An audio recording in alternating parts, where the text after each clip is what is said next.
Halo semuanya, pada video kali ini saya akan menjelaskan salah satu contoh soal kimia SMA.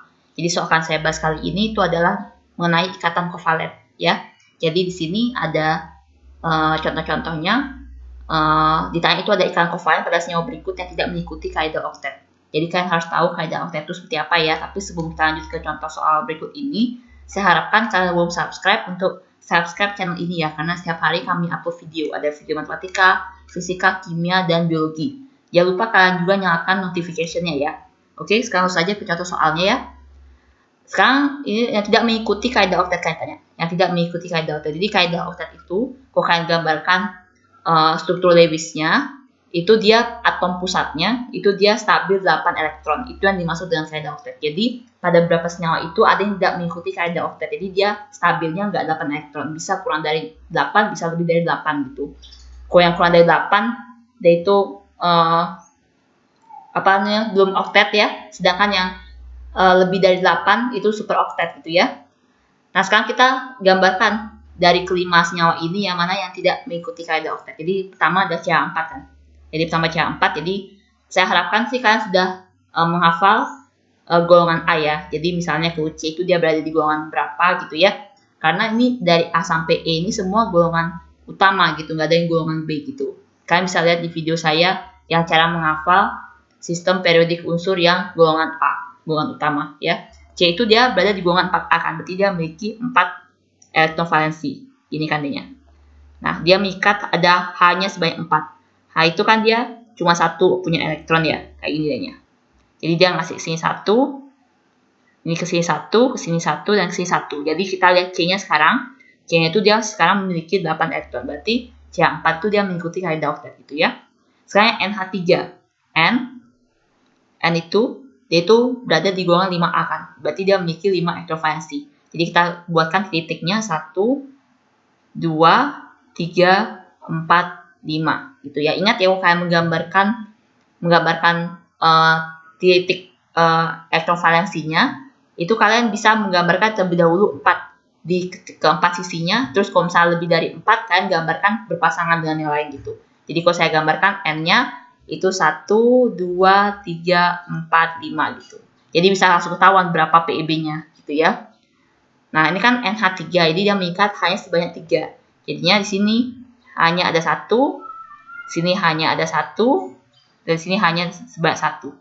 Jadi kalau kita gambarkan struktur Lewis-nya lebih jelas, itu N tunggal H tunggal H tunggal H, di sini ada PEB 1. Gitu ya. Nah, di N-nya ini dia sudah ada 8 elektron kan di pinggir-pinggirnya, berarti dia mengikuti kaidah oktetnya. CH4 juga sama. C dia tunggal kan gini kan.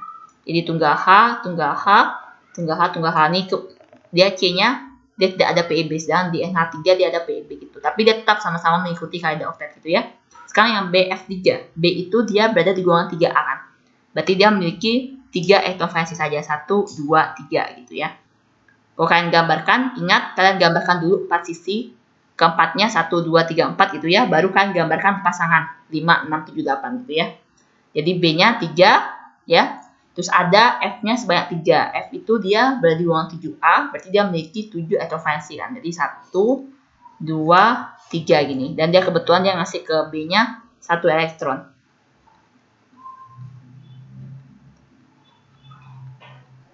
Nah, kayak gini dianya. Kan kalau F itu kan dia penuh dianya. Dia kan soalnya di golongan 7A gitu ya. Nah, sekarang kan di B-nya, dia cuma ada 6 elektron. Ya. Cuma ada 6 elektron. Kalau kalian bilang, oh mungkin bisa PEB-nya ke sini dianya. PEB-nya ke sini dia dirangkap 2 gitu. Nggak bisa, karena dia kalau mengikat halogen, dia itu selalu tunggal gitu. Yang nggak ada yang misalnya C rangkap 2 F, atau misalkan C rangkap 2 Cl, nggak ada gitu. Jadi pada senyawa itu kalau misalkan dia mengikat halogen, dia selalu tunggal. Nggak pernah rangkap 2 atau rangkap 3 gitu. Jadi B-nya nggak bisa dia penuh 8 elektron. Jadi jawaban untuk soal ini tuh ada yang BF3. Karena BF3 cuma atom pusatnya punya 6 elektron saja. Sekarang kita lihat yang D sama E ya. Yang D itu adalah CH3Cl. CH3Cl. C itu dia berada di golongan 4A kan. Berarti dia memiliki 4 elektron valensi. Ya. Terus dia mengikat hanya sebanyak 3.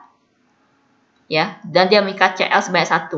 Ya kan, sebenarnya kan intinya sama seperti CH4 kan dia. Dia bentuknya sama persis, dia bentuknya tetrahedral. Ya, 1, 2, 3. Dia ngasih hanya 4. Ngasih hanya itu sebanyak 1, 1, 1. Dan Cl-nya juga ngasih 1. Jadi C-nya itu ada sebanyak 8 elektron tengah-tengahnya. Ya, sini ada Cl-nya, dia ada Pb juga. Gitu. Ya, tapi kalian lihatnya di atom pusatnya saja ya. Ya, atom pusatnya saja. Jadi C-nya karena dia udah 8 penuh, udah 8 elektron penuh, jadi dia mengikuti kaidah oktet. Sekarang H2O. H2O dia O-nya yang berada di atom pusat ya. Jadi O-nya itu dia karena dia berada di golongan 6A, jadi dia memiliki 6 elektron valensi. Jadi ikutin ya cara gambar saya 1, 2, 3, 4, 5, 6 gitu ya. Jadi kalian buat 4 dulu di pinggir-pinggirnya, terus kalian pasangkan gitu ya. Dari elektron ke-5 sampai elektron ke-8. Ya. Sekarang hanya dia berada di kiri maupun di bagian kanan. Kayak gini dia ngasih 1 ke O dan H yang bagian kanan ngasih 1 ke O, sehingga O-nya juga ada 8 elektron. Ya, jadi kalau kalian gambarkan struktur yang lebih jelasnya atau struktur sederhananya di seperti ini. O tunggal H, kesini juga tunggal H, dia memiliki PeB sebanyak 2. Gitu. Ya. Oh ya. Ini berarti jawabannya BF3 ya intinya ya. Nah, mungkin kan ada yang bertanya bagaimana cara kita menentukan yang mana atom pusatnya gitu ya. Karena kan kaidah oktet ini dilihat dari jumlah elektron pada atom pusatnya gitu kan.